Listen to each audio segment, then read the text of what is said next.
Border guard Bangladesh মহাপরিচালকের নির্দেশনা, BGB হবে সীমান্তের নিরাপত্তা ও আস্থার প্রতীক।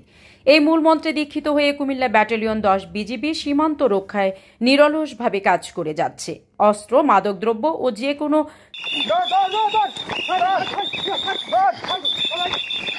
চোরাচালান প্রতিরোধে নিয়মিত অভিযান পরিচালনা করছে বিজিবি। গতকাল রাত 3:30 নাগাদ, আনুমানিক 3:30 নাগাদ আমাদের মাদক বিরোধী একটা অভিযান পরিচালিত হয়। গোপন সংবাদের ভিত্তিতে আজ 3রা নভেম্বর ভোরে কুমিল্লা ব্যাটালিয়নের জোশপুর বিওপির একটি বিশেষ টহল দল অভিযান পরিচালনা করে সদর দক্ষিণ উপজেলার ধনপুর মাঠ এলাকায়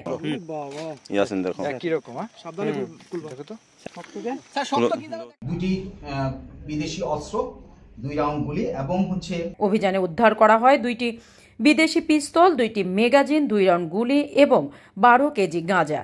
এই যে মাদকদ্রব্যের ভিতরে চোরা অস্ত্র বহন করে আনার যে এই কৌশলটা, এটা আমাদের কাছে এইবারই আমরা প্রথম। এই ধরনের কোনো অস্ত্র যাতে ভবিষ্যতে আমাদের দায়িত্বপূর্ণ এলাকা দিয়ে ঢুকতে না পারে, সেটার ব্যাপারে আমরা সজাগ থাকব। এই সফল অভিযান বিজিবির পেশাদারিত্ব ও দক্ষতার এক উজ্জ্বল দৃষ্টান্ত স্থাপন করেছে। ফাতেমা ইয়াসমিন, দৈনিক প্রতিদিনের কাগজ।